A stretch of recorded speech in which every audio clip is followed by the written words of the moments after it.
Negara wajib menjamin layanan kesehatan seluruh rakyat. Isu mengenai jaminan kesehatan kembali mengemuka. Menteri Kesehatan Budi Gunadi Sadikin baru-baru ini mewacanakan agar BPJS tidak lagi melayani pasien dari kalangan orang kaya. Mereka diarahkan untuk menggunakan asuransi swasta.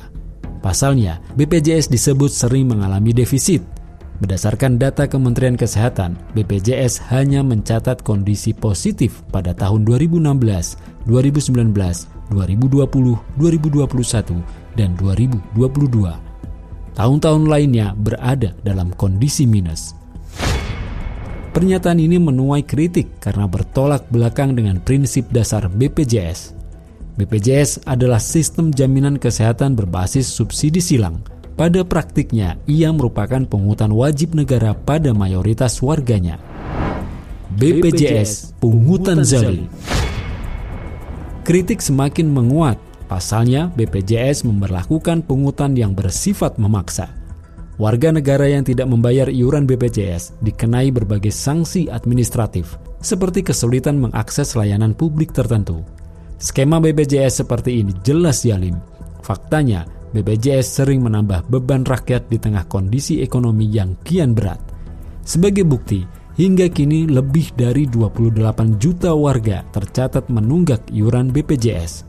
Angka ini menunjukkan bahwa banyak rakyat tidak sanggup membayar. Alih-alih meringankan beban masyarakat, mekanisme iuran justru memperparah kondisi ekonomi rumah tangga, terutama masyarakat penghasilan rendah. Dari perspektif hukum Islam, asuransi konvensional termasuk model BPJS dipandang problematik. Pasalnya, di dalamnya ada unsur gharar atau ketidakjelasan, maisir atau spekulasi, dan riba. Akadnya juga batil. BPJS didasarkan pada sistem ekonomi kapitalis. BPJS terbukti menambah beban ekonomi rakyat sekaligus menambah angka kemiskinan. Padahal kesehatan merupakan kebutuhan dasar rakyat dan merupakan hak rakyat yang harus dilayani oleh negara. BPJS adalah bentuk lepas tanggung jawab negara dalam penyediaan layanan kesehatan bagi warganya. Negara kapitalis modern sering memposisikan kesehatan sebagai komoditas ekonomi, bukan hak dasar rakyat. Akibatnya, jaminan atas layanan kesehatan diserahkan pada mekanisme pasar. Negara hanya berperan sebagai regulator atau penarik iuran belaka. Islam menjamin layanan kesehatan rakyat. Paradigma dan skema BPJS ala kapitalis ini jelas bertentangan dengan prinsip dasar siasah syariah, yaitu kewajiban negara untuk mengurus semua urusan rakyat, termasuk menjamin kebutuhan dasar rakyat. Dalam Islam, kepala negara atau khalifah adalah pengurus rakyat. Ia haram mengabaikan apalagi menzalimi rakyatnya. Rasulullah SAW bersabda, pemimpin orang banyak atau kepala negara adalah pengurus rakyat dan ia bertanggung jawab atas rakyatnya. Hadis riwayat Bukhari. Berdasarkan hadis ini, negara wajib menyediakan kebutuhan vital rakyat, termasuk fasilitas dan layanan kesehatan tanpa membebani rakyat dengan pungutan yang memberatkan. Islam menjamin layanan kesehatan publik, pengobatan, penyediaan obat-obatan, fasilitas umum yang berkaitan dengan kesehatan seperti MCK di tempat umum dan sebagainya. Selain jaminan layanan kesehatan bagi semua lapisan masyarakat, dalam sistem Islam, negara juga akan mengedukasi masyarakat untuk hidup sehat dan mengkonsumsi makanan bergizi. Hal ini sejalan dengan firman Allah SWT dalam Quran Surat Al-Baqarah ayat 168 yang artinya, hai sekalian manusia, makanlah kalian dari apa saja yang halal dan baik yang terdapat di bumi. Dan janganlah kalian mengikuti langkah-langkah setan. Sesungguhnya setan itu adalah musuh kalian yang nyata. Islam menempatkan kesehatan sebagai salah satu kebutuhan dasar yang wajib dipenuhi oleh negara. Dalam berbagai literatur fikih Islam, seperti Al-Kharaj karya Abu Yusuf atau Al-Ahkam As-Sultaniyah karya Al-Mawardi, dijelaskan bahwa negara bertanggung jawab menyediakan pelayanan kesehatan gratis bagi seluruh rakyat.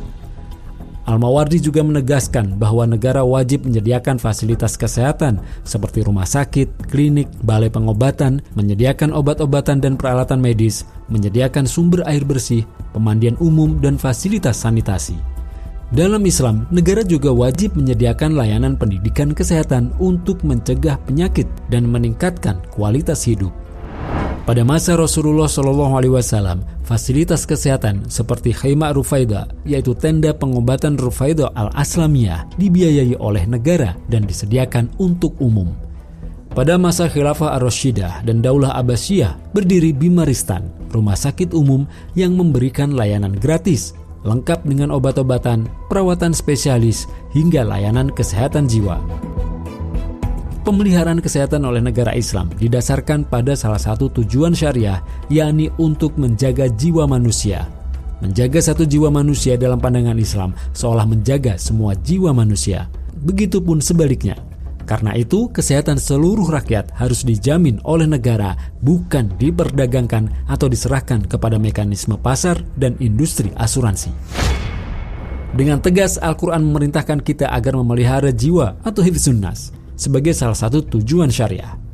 Dalam Quran surat Al-Maidah ayat 32, Allah Subhanahu wa taala berfirman yang artinya, siapa saja yang memelihara kehidupan seorang manusia, maka seolah-olah dia telah memelihara kehidupan manusia semuanya. Sumber pembiayaan. Dalam sistem pemerintahan Islam atau khilafah, pembiayaan layanan kesehatan publik tidak dibebankan kepada rakyat secara langsung. Khilafah memiliki sumber pendapatan yang sangat beragam. Pengelolaan sumber daya alam atau SDA yang sejatinya milik umum seperti minyak, gas, hutan, tambang, dan laut bisa menjadi sumber pembiayaan utama. Dengan begitu, layanan kesehatan bagi rakyat bisa digratiskan. Sumber daya alam atau SDA adalah milik rakyat yang wajib dikelola oleh negara. Hasilnya dikembalikan untuk kesejahteraan rakyat, termasuk untuk pembiayaan kesehatan mereka. Kekayaan strategis ini haram diserahkan kepada pihak swasta atau asing, sebagaimana yang terjadi saat ini. Terkait kepemilikan umum atas sumber daya alam, Nabi SAW tegas bersabda, kaum muslim secara bersama-sama berhak atas 3 hal, air, padang rumput, dan api. Hadis riwayat Abu Daud. Dalam riwayat lain, Rasulullah SAW sebagai kepala negara pernah menarik kembali hak pengelolaan suatu tambang garam dari sahabat Abiyad bin Hammal. Pasalnya, belakangan baru diketahui deposit tambang tersebut berlimpah atau menguasai hajat hidup orang banyak. Semua ini menjadi dalil bahwa pengelolaan sumber daya alam strategis tidak boleh diserahkan kepada pribadi atau swasta, apalagi pihak asing. Selain dari sumber daya alam yang melimpah, sumber pembiayaan negara Islam juga bisa dari fa'i dan kharaj.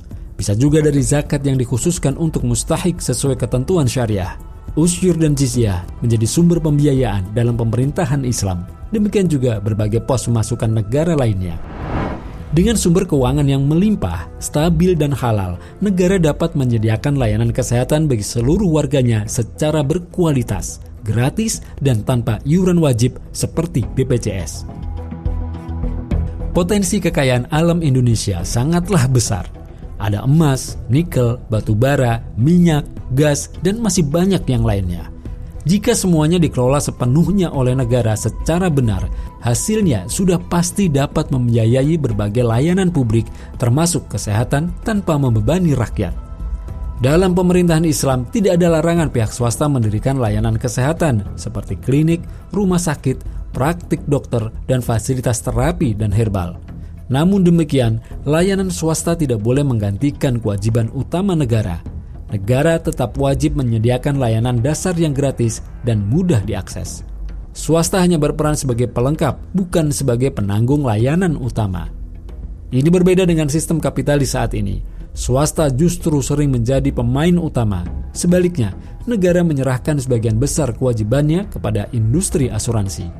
BPJS sejatinya merupakan bagian dari kebijakan negara kapitalis modern yang berlandaskan pada komersialisasi kesehatan, pembiayaan berbasis iuran, mekanisme asuransi, dan prinsip bisnis. Selama sistem kapitalisme yang diterapkan di negeri ini, maka selama itu pula masyarakat akan semakin hidup sengsara. Model kapitalis ini jelas bertolak belakang dengan pendekatan Islam yang menempatkan kesehatan sebagai hak dasar, bukan komoditas. Islam memberikan konsep yang sangat komprehensif dalam penyediaan jaminan atas layanan kesehatan. Dalam Islam, negara wajib menjamin pengobatan, penyediaan fasilitas, dan layanan kesehatan, memberikan edukasi kesehatan, serta memastikan rakyatnya hidup dalam lingkungan yang sehat. Semua itu disediakan tanpa mekanisme iuran wajib, tanpa asuransi, dan tanpa komersialisasi. Dengan pengelolaan kekayaan alam yang amanah, negara pasti mampu menyediakan layanan kesehatan yang gratis dan berkualitas sebagaimana dicontohkan dalam sejarah panjang peradaban Islam. Penutup. Dengan demikian, solusi hakiki bagi jaminan atas layanan kesehatan yang adil dan merata adalah dengan kembali pada sistem Islam. Dalam sejarah, sistem Islam yang diterapkan oleh negara atau khilafah telah terbukti menghadirkan kesejahteraan dan layanan publik berkualitas selama berabad-abad. Dengan sistem khilafah inilah, seluruh rakyat akan mendapat layanan kesehatan yang terjangkau, berkualitas, dan berkeadilan. Alhasil, saatnya negeri ini membuang sistem kapitalisme yang terbukti telah menyengsarakan rakyat. Saatnya negeri ini menegakkan sistem pemerintahan Islam yang menerapkan syariah Islam secara kafah dalam seluruh aspek kehidupan.